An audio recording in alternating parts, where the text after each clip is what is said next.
श्री कृष्ण कहते हैं, जो व्यक्ति अपने कर्तव्यों को बिना किसी स्वार्थ के करता है वही सच्चा योगी है।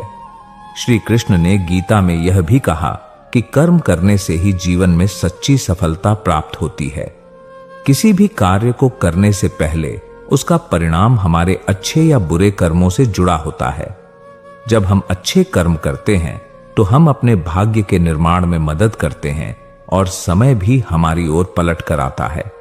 कभी आपने यह महसूस किया है कि जब हम दूसरों के भले के लिए कुछ करते हैं तो समय भी हमारे पक्ष में चलता है? जैसे कोई व्यक्ति लगातार ईमानदारी से मेहनत करता है बिना किसी स्वार्थ के, तो समय के साथ उसका परिश्रम फलित होता है। यह देखा गया है कि जब अच्छे कर्म समय के साथ मेल खाते हैं तो सफलता और समृद्धि अपने आप आ जाती है। महाभारत में जब द्रुपद ने यज्ञ किया था तब वह एक अच्छे कर्म के रूप में उस यज्ञ से भगवान से सहायता मांग रहे थे। यद्यपि समय उसके पक्ष में नहीं था और पांडवों को बहुत सारी कठिनाइयां आईं, फिर भी उनके अच्छे कर्म और संघर्ष ने उन्हें अंततः विजय दिलाई। यद्यपि समय कभी स्थिर नहीं रहता, लेकिन अच्छे कर्म उसे सकारात्मक दिशा में मोड़ सकते हैं। यह भी समझना महत्वपूर्ण है कि अच्छे कर्मों का समय पर फल मिलना एक प्रकार से दिव्य न्याय का हिस्सा होता है। जैसे किसी किसान ने अच्छे बीज बोए और मेहनत से खेतों में काम किया तो उसे एक अच्छा समय मिलता है।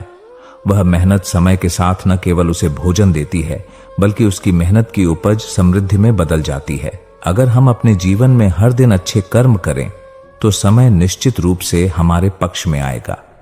अच्छे कर्मों का मेल समय से ही हमें वे अवसर और परिस्थितियां मिलती हैं जो हमें सफलता की ओर ले जाती है। जैसे नदियां अंततः समुद्र से मिलती हैं, वैसे ही अच्छे कर्म समय के सही क्षण में अपने फल को प्राप्त करते हैं। श्री कृष्ण का उपदेश यह है कि हमें अपने कर्मों को बिना किसी स्वार्थ के करना चाहिए, क्योंकि ये कर्म ही हैं जो हमें समय के साथ आगे बढ़ने की ताकत देते हैं। जब हमारे कर्म सही दिशा में होते हैं तो हमें अपनी मंजिल तक पहुंचने में कोई बाधा नहीं आती। इसलिए जीवन में समय और अच्छे कर्मों का मेल सबसे महत्वपूर्ण है। जब हम अपने कर्मों को सही उद्देश्य और ईमानदारी से करते हैं तो समय अपने आप हमें फल देता है और सफलता सुनिश्चित होती है। श्री कृष्ण का यह उपदेश है कि हमें हर पल अपने कर्मों में ध्यान रखना चाहिए, क्योंकि यही समय का सही उपयोग है। श्री कृष्ण कहते हैं, मनुष्य का जीवन एक लंबी यात्रा की तरह है जिसमें हर कदम पर उसे चुनौतियां और अवसर दोनों मिलते हैं। जब हम किसी काम को बिना किसी स्वार्थ या अपेक्षा के करते हैं तो वही कर्म हमें सच्ची खुशी और संतोष की ओर ले जाता है। यही सच्चा ज्ञान है। वक्त बीतता नहीं, उसे हम बीतने देते हैं। जीवन की सबसे बड़ी सजा यही है कि हम अपने समय को बिना समझे हुए खो देते हैं। समय एक अनमोल रत्न है, लेकिन अक्सर हम इसे ऐसे ही अनदेखा कर देते हैं। जब हम यह महसूस करते हैं कि समय एक बार गुजर जाने के बाद वापस नहीं आता, तो हमें इसकी अहमियत समझ में आती है। जीवन को पूरी तरह से जीने के लिए हमें समय का सही उपयोग करना सीखना चाहिए। जो लोग हमें समझ नहीं पाते, उनके लिए हमें नफरत करने की बजाय समझने की कोशिश करनी चाहिए। कभी कभी लोग हमारे विचारों और भावनाओं को सही से नहीं समझ पाते, लेकिन इसका मतलब यह नहीं कि हमें उनसे नाराज होना चाहिए।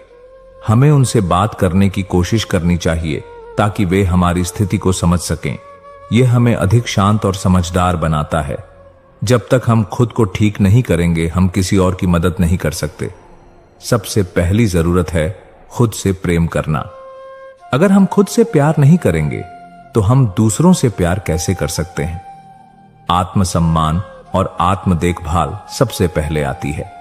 जब हम खुद को ठीक रखते हैं तो हम दूसरों के लिए भी अच्छा कर सकते हैं। जो कोई किसी के दिल में जगह बनाना चाहता है, उसे पहले खुद को उस जगह में जगह देनी होती है। अगर हमें दूसरों के दिल में अपनी जगह बनानी है तो हमें पहले अपने दिल में दूसरों के लिए जगह बनानी होगी। यह सामंजस्य और समझ का प्रतीक है, जिससे हम दूसरों के साथ अच्छे संबंध बना सकते हैं।